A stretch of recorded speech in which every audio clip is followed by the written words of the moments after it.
What is wrong with Russia? The country of 140 million people is going completely off the rail. Military hysteria, wars with neighbors, annexation of territories, public justification of mass killings, flaunted disregard of the global security order and the United Nations Charter. Russia is a sick man of the world. Today, only two countries threaten to turn the world into the nuclear dust: Russia and North Korea. No country neighboring to Russia, be it an ally or foe, can feel safe from its wrath. So what is wrong with Russia? Well, it has a name. Today we're going to dissect Russian totalitarianism, coined as Ruscism by its primary victims, Ukrainians.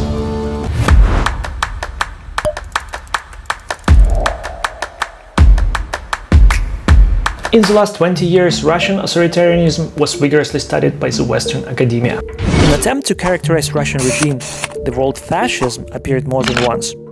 There are books dedicated to the topic of whether Russian regime can be formally defined as fascist. The idea of Russian state fascism has strong proponents, such as American historians Timothy Snyder or Alexander Moto. Hypermasculine authority and cult of personality, historical revanchism, traditionalism, militarism, anti-liberalism, and contempt of the weak. All these features tick the box for fascism in Russia. At the same time, some meticulous researchers point out that Russia has features that do not apply for the classical fascist states from the 20th century. For example, Russian elites ostensibly opposed nationalism, which is a cornerstone of fascist and Nazi ideology.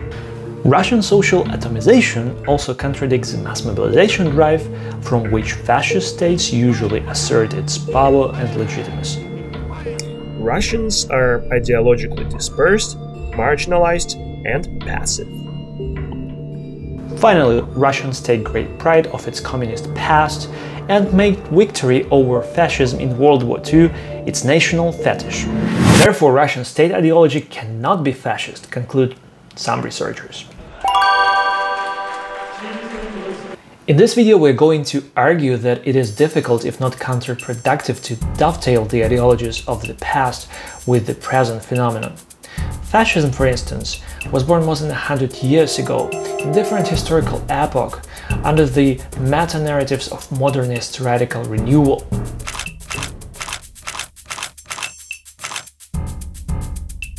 Russia of the 21st century finds itself in a different postmodernist world, where there is no absolute truth or dogma. Postmodern and post-truth are the cultural phenomenon, but they find their expressions everywhere, including politics. Just like communism and fascism were the deconstructive spawns of the modernist world of the 20th century, so is Ruscism the product of postmodernist world of the 21st century. And boy, the postmodernist world is full of contradictions.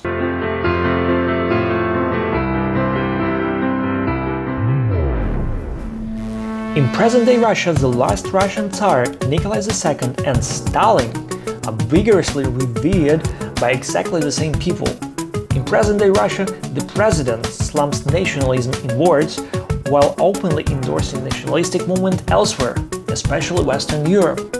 In present-day Russia, the Russian Orthodox Church Patriarch Kirill proclaims his country to be the most peace-loving nation which has never attacked other country, while simultaneously blessing Russian soldiers and even weapons on killing of Ukrainians in an unprovoked aggressive war.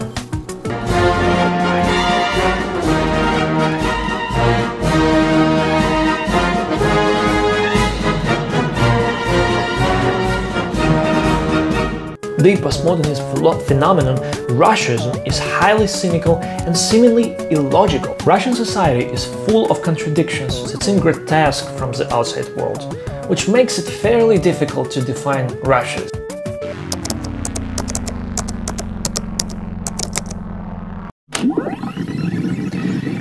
Unlike highly rationalized ideologies of the past with their prophets and rigid boundaries, Ruscism is more malleable. It easily absorbs contradictory beliefs of the far-right neo-fascists and far-left communists.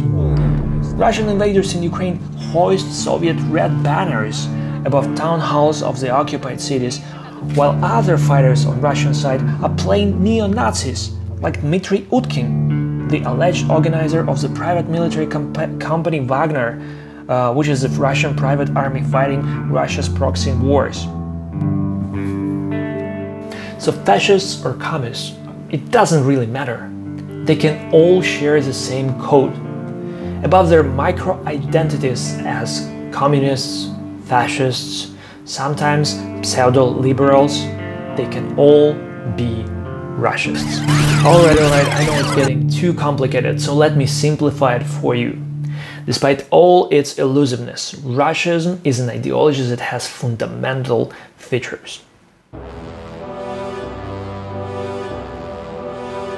The medieval arrogance of being the chosen people, long gone in most modern nations, is still arousing passions among many Russians. Russians truly believe they are the holiest and the most virtuous nation.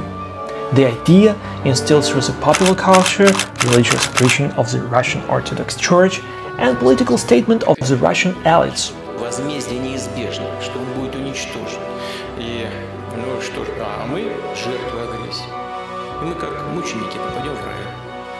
А они просто сдохнут.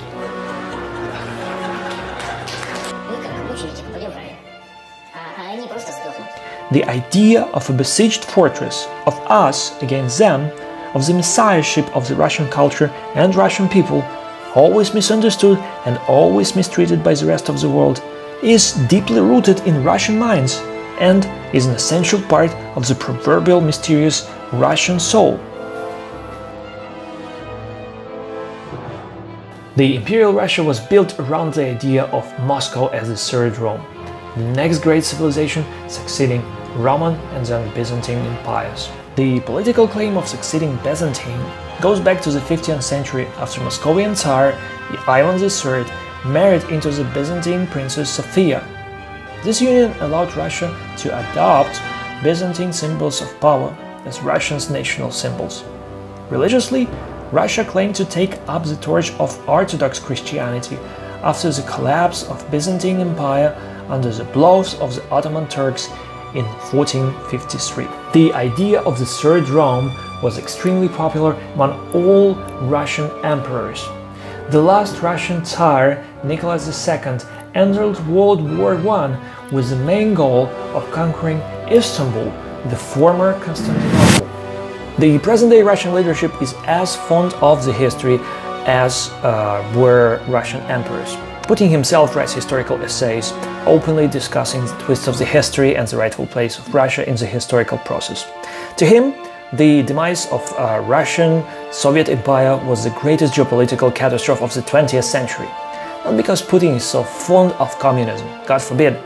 It is the demise of empire of the proverbial Third Rome, even if it was a communist Rome, is what saddens a Russian leader.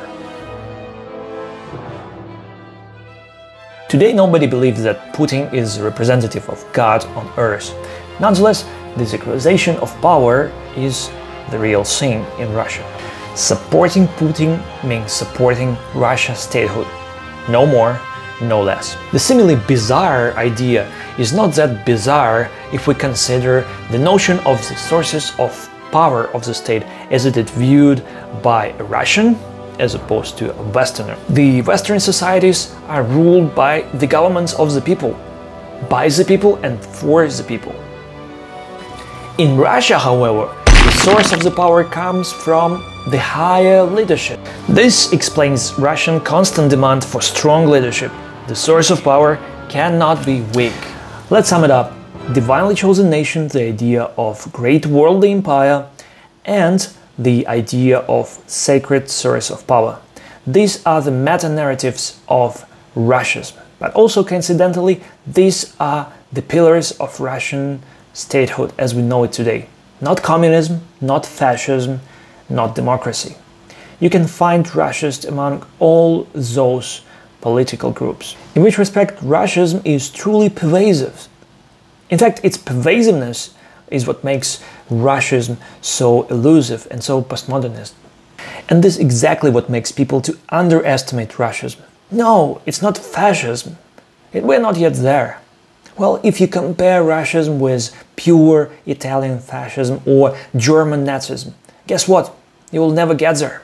In the meantime, by 2022, Russism as ideology of hatred is crystallizing in its pure form. In the article published by the Russian state-owned media RIA Novosti under the title "What Russia Should Do with Ukraine," the author openly calls for radical solution of the Ukrainian question with ethical cleansing and concentration camps. Undoubtedly, Russia is undergoing a dramatic and accelerated transformation to take its finished and ugly shape. If Russia survives and perseveres after the war with Ukraine, the world is going to find itself living next to a monster.